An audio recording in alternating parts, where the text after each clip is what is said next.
Great. So I was appointed some years back. I couldn't go to the first meeting for my induction, and then the pandemic hit, and now I'm finally here.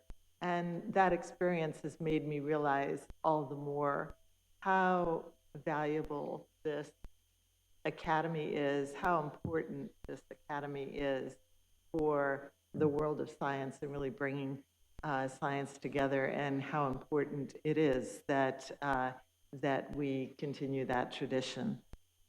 In my own career, when I was a graduate student at Princeton University some years back, I was trained as a chemist, a physical chemist. I was working in carbohydrate chemistry, and I heard a talk by then the late Howard Green, who was able to take a piece of human skin and be able to isolate from it cells that he could passage endlessly without losing their ability to make skin.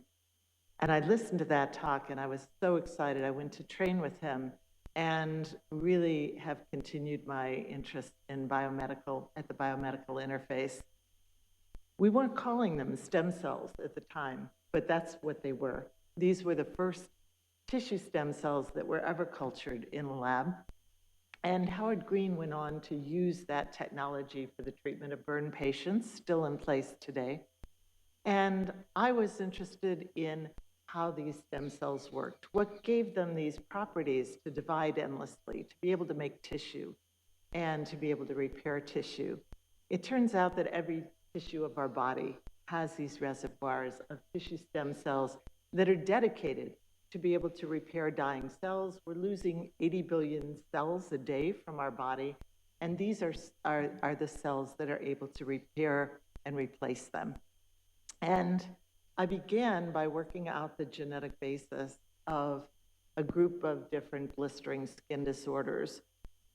Knowing that genetic basis has served as the platform now for fast forward 20 years with the use of gene editing and gene replacement to the ability to be able to correct those genetic disorders, work that has been done by a colleague of mine, Michela De Luca at Rome. That technology has also been used to be able to culture corneal epithelial cells and to be able to replace corneal blindness. And now, with the ability to culture and understand the properties of a whole variety of different tissue stem cells, it's now really revolutionized the whole field of stem cell biology as we know it today in the use of stem cells in a regenerative setting.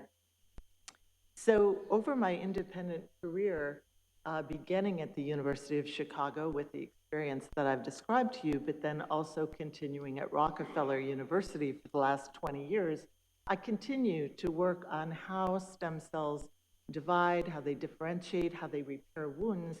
And as we understand more and more about the process, I've focused on how stem cells in tissues cope with stress.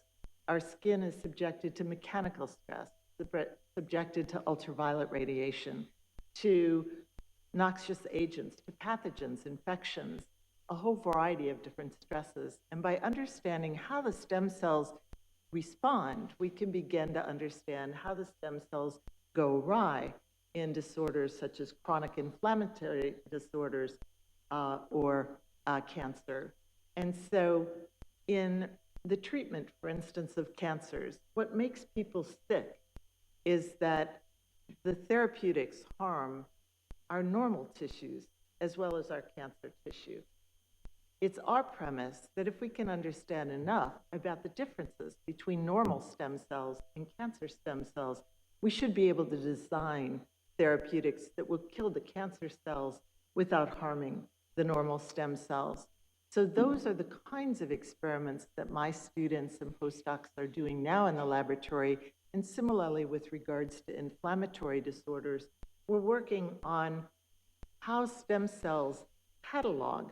They make a log of their past experiences, and they harbor that in their DNA, in their nucleus. We're working on how we can erase the bad memories that stem cells have that contribute to chronic inflammatory disorders, and still keep the good memories that stem cells have in terms of being able to repair wounds. And so those kinds of avenues really inspire me, continue to inspire me after 4 decades of this type of research.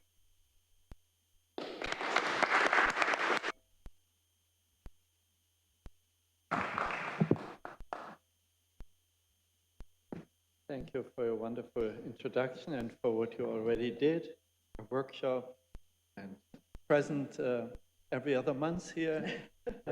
Thank you. It's my pleasure. Congratulations.